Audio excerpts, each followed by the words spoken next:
اعوذ باللہ من الشیطان الرجیم بسم اللہ الرحمن الرحیم اللہم صلی علی سیدنا و مولانا محمد وعلی آل سیدنا و مولانا محمد وبارک وسلم۔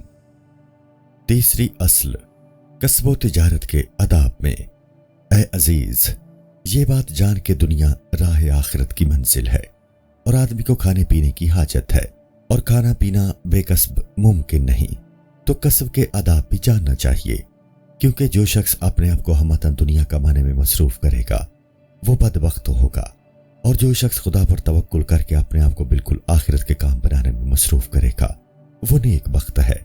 لیکن درمیانہ درجہ یہ ہے کہ آدمی دنیا کمانے میں بھی مصروف ہو اور آخرت کے کام بنانے میں بھی، مگر مقصود آخرت ہی ہو، اور دنیا کمانا فقط آخرت کے کام بنانے میں فراغت حاصل ہونے کے لیے ہو۔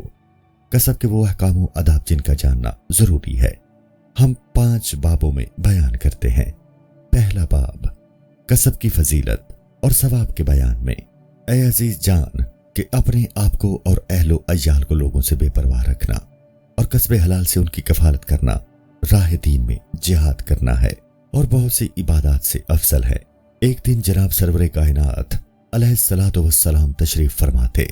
صبح تڑکے ایک قوی جوان ادھر سے گزرا اور ایک دکان میں چلا گیا۔ صحابہ رضی اللہ عنہ نے فرمایا، افسوس، یہ اس قدر سویرے راہ خدا میں اٹھا ہوتا۔ حضور صلی اللہ علیہ وآلہ وسلم نے فرمایا، ایسا نہ کہو، کیونکہ اگر وہ اپنے آپ کو یا اپنے ماں باپ یا بیوی یا لڑکوں کو لوگوں سے بے پرواہ کرنے جاتا ہے تو بھی وہ خدا کی راہ میں ہے، اور اگر تفاخر اور لافزنی تونگری کے لیے جاتا ہے تو شیطان کی راہ میں ہے۔ رسول مقبول صلی اللہ علیہ وآلہ وسلم نے فرمایا ہے، جو شخص لوگوں سے بے پرواہ ہونے یا اپنے پڑوسیوں اور عزیزوں کے ساتھ بھلائی کرنے کی غرض سے دنیا میں طلب حلال کرتا ہے، قیامت کے دن اس کا چہرہ 14ویں رات کے چاند کی طرح منور و تاباں ہوگا۔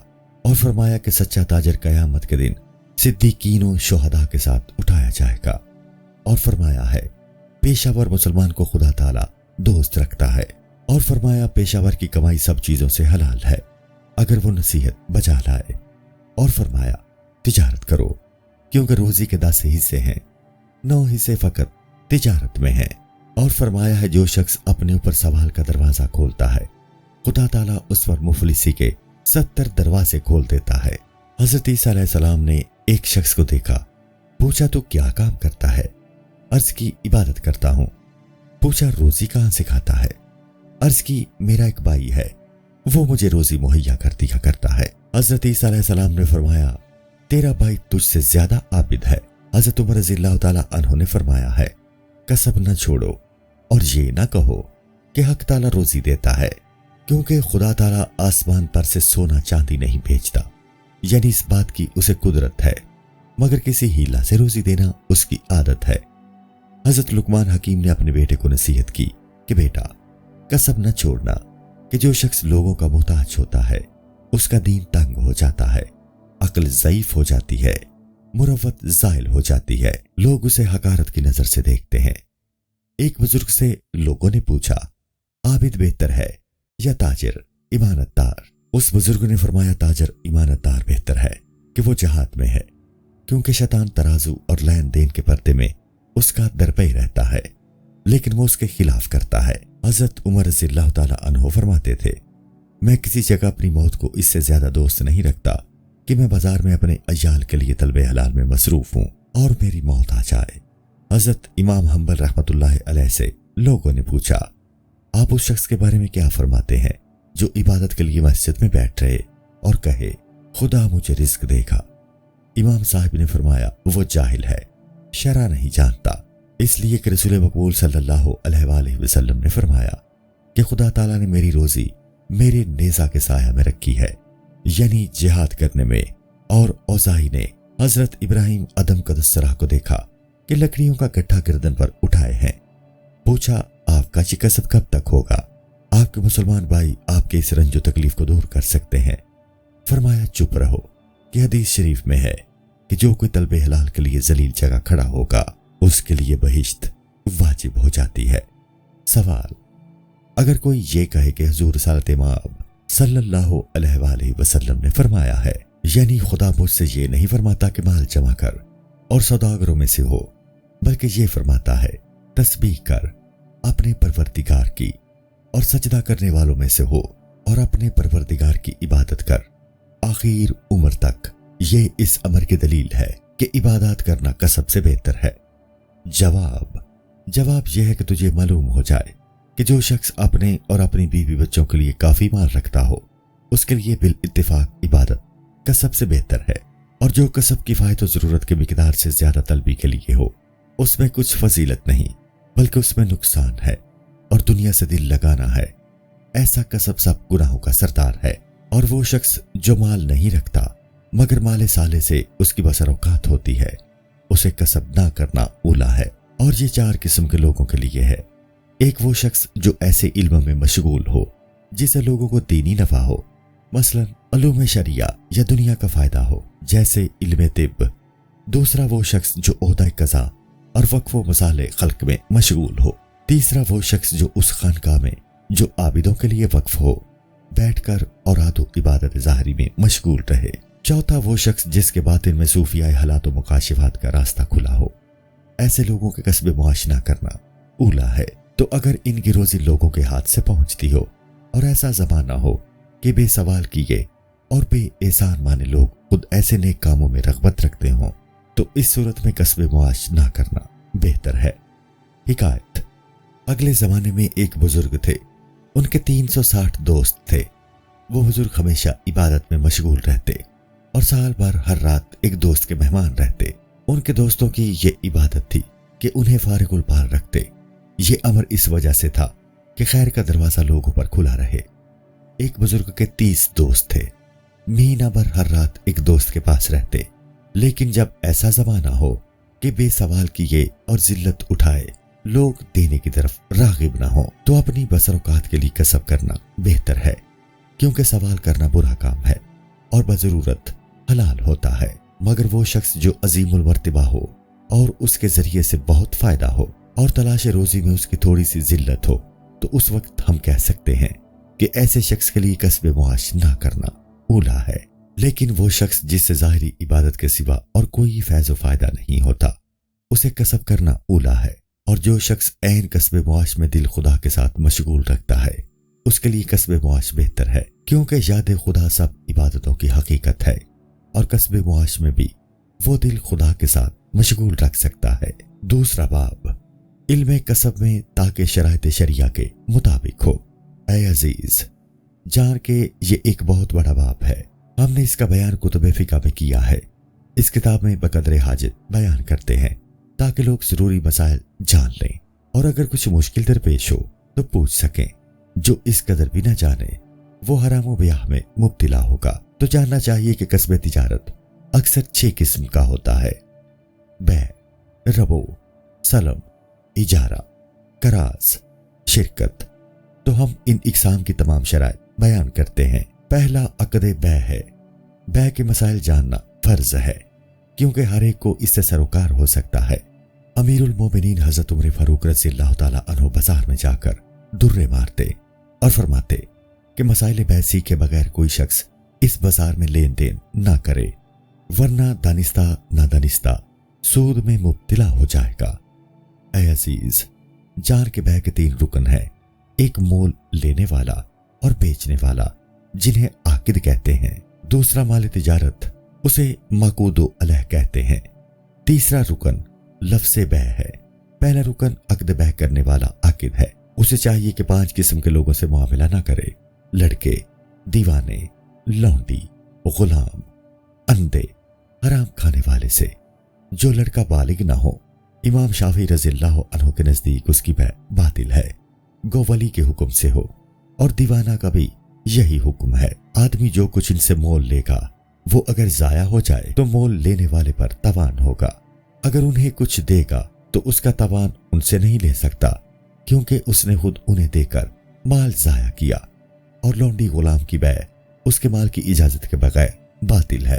قصاب، نان بائی، بنیے وغیرہ جب تک مالک سے اجازت نہ لے لے، تب تک انہیں لونڈی غلام سے معاملہ کرنا درست نہیں۔ یا کوئی عادل خبر دے یا شہر میں مشہور ہو کہ اس کو اس کے مالک نے معاملہ کرنے کی اجازت دے دی ہے، تو اگر مالک کی اجازت کے بغیر اس سے کچھ لیں گے تو ان پر تاوان ہوگا، اور اگر اسے کچھ دیں گے تو جب تک وہ آزاد نہ ہو جائے اس سے تاوان نہیں مانگ سکتے۔ اندھے کا کیا ہوا معاملہ باطل ہے، مگر اس صورت میں کہ ایک وکیل بینا مقرر کرے، وہ جو کچھ لے گا اس پر تاوان لازم آئے گا، کیونکہ وہ مکلف اور آزاد ہے۔ حرام کھانے والے جیسے ترک، ظالم، چور، سود دینے والے، شراب بیچنے والے، ڈاکو، گویے، لوہا خوانی کرنے والے، جھوٹی گواہی دینے والے اور رشوت کھانے والے، ان سب کے ساتھ معاملہ درست نہیں ہے۔ اگر لین دین کرے اور تحقیق ہو کہ ان سے جو کچھ خریدا ہے انہی کی ملک ہے تو حرام نہیں، درست ہے، اور اگر یقین ہو کہ جو چیز لی وہ ان کی ملک کی نہیں تو معاملہ باطل ہے۔ اور مشتبہ ہو تو پھر یہ دیکھیے کہ اگر زیادہ مال حلال ہے، تھوڑا حرام کا مال ہے تو معاملہ درست ہے، تاہم شبہ سے خالی نہیں۔ اگر زیادہ حرام کا مال ہے، تھوڑا سا مال حلال ہے تو ہم ظاہراً معاملہ کو حرام نہیں کر سکتے۔ یہ شبہ حرام کے قریب ہے اور اس کا خطرہ بہت بڑا ہے۔ یہود اور نصارہ کے ساتھ اگرچہ معاملہ کرنا درست ہے، لیکن قرآن شریف ان کے ہاتھ بطور ہدیہ نہ دے۔ یہود اور نصارہ کے ہاتھ قرآن شریف ہدیہ نہ کرے، یعنی نہ بیچے، اور مسلمان لونڈی غلام ان کے ہاتھ نہ فروخت کرے، اور اگر حربی ہو تو ہتھیار بھی ان کے ہاتھ نہ بیچے، کہ یہ معاملہ ظاہر مذہب کی روح سے باطل ہے اور بیچنے والا گناہگار ہوگا۔ اہل اباحت بے دین ہے، ان کے ساتھ لین دین باطل ہے۔ ایسے لوگوں کا قتل کرنا اور مال لے لینا حلال ہے، بلکہ جو لوگ کسی چیز کے مالک نہیں اور ان کا نکاح باطل ہے اور ان کا حکم مرتدوں کی مانند ہے، اور جو شخص شراب پینے، نامحرم عورتوں کے ساتھ بیٹھنے اور نماز نہ پڑھنے کو ان 7 شبہات میں سے کسی ایک شبہ کے باعث جو عنوان مسلمانی میں مذکور ہوئے درست جانے، وہ زندیق ہے، اس سے لین دین اور نکاح نہیں کرنا چاہیے۔ دوسرا رکن مال ہے جس پر عقد منعقد ہوتا ہے، اس میں 6 شرائط ملحوظ رکھنا ضروری ہے۔ پہلی شرط یہ ہے کہ مال نجس نہ ہو، لہذا کتے، سور، گھو، ہاتھی کی ہڈی، شراب، مردار، روغن مردار کی بیع باطل ہے۔ ہاں، پاک روغن میں اگر نجاست پڑ جائے تو اس کی بیع حرام نہیں ہے۔ اس طرح جو کپڑا ناپاک ہو جائے لیکن مشک نافع اور تخم ریشم کی بیع درست ہے، کہ صحیح یہی ہے کہ یہ دونوں پاک ہیں۔